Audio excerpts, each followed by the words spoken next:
مساء الخير. عاصفة أعدام نمر باقر النمر تشتعل خطابيا وتستوعب دبلوماسيا، فالسفارة السعودية تحرق في طهران، وروحاني يتوعد بملاحقة الفاعلين. الشرارات الغاضبة تطير من إيران إلى المملكة العادمة، ثم يتفق وزيرا خارجية السعودية وإيران على إبلاغ نظيرهما النمساوي أنهما لا يرغبان في مزيد من التصعيد في الموقف. يقدم الأمين العام لحزب الله السيد حسن نصر الله أكثر الخطابات نارية تجاه السعودية، ويسمي ظلمها بالأحرف الأبجدية الأولى والأخيرة، ولا يعدم حرفا لإدانة أدائها. لكنه لفت انتباه الشيعة في العالم إلى عدم تحويل هذا الموضوع إلى قضية سنية شيعية، ولا يجوز وضعه في خانة أهل السنة والجماعة. والذهاب من خلال هذا الدم إلى فتنة مذهبية هو خيانة لدماء الشيخ النمر وخدمة لأهداف القتلة. وقبل الركون إلى الحكمة في درء الفتنة، حكم السيد نصر الله على السعودية ب100,000 جلدة من العيار الخطابي الثقيل الذي افتتحه بنعي لزمن المجاملة مع المملكة، وجردها من شبه جزيرتها، واصفا وجهها الحقيقي بأقصى العبارات.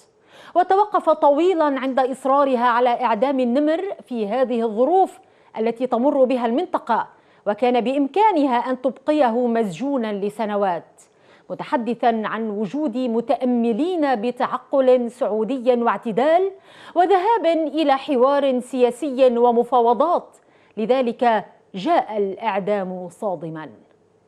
الرد على نصر الله جاء عبر مندوب لبنان الدائم في الرياض سعد الحريري في بيان مطول جال في سطوره على الأنظمة في سوريا وإيران ولبنان قبل أن يرد التهم إلى مطلقيها، ويرى أن الكلام عن الاستبداد والقهر والإرهاب والإجرام والإعدام وشراء الذمم والتدخل في شؤون الآخرين كلها صفات تنطبق على ألسنة القيادات في حزب الله، وتنطبق قولا وفعلا وممارسة وسلوكا على الحالة التي يمثلها النظام الإيراني. وقال إن الشيخ هو مواطن سعودي يخضع كسائر المواطنين السعوديين والمقيمين في المملكة لأحكام القوانين السعودية، وليس مواطنا إيرانيا تنطبق عليه قواعد الباسيج والحرس الثوري. نصر الله قال ما يعتمره القلب من سنين، والحريري رد وظيفيا بوصفه حامل الجنسية السعودية أولا، وغالبا فإن حدود العاصفة محليا إلى انحسار، وإيرانيا إلى تغليب الحكمة، لا سيما أن طهران سقط لها مئات الشهداء في الحرم المكي، بينهم صفوة الدبلوماسيين والسفراء، وتمكنت من حقن الدماء.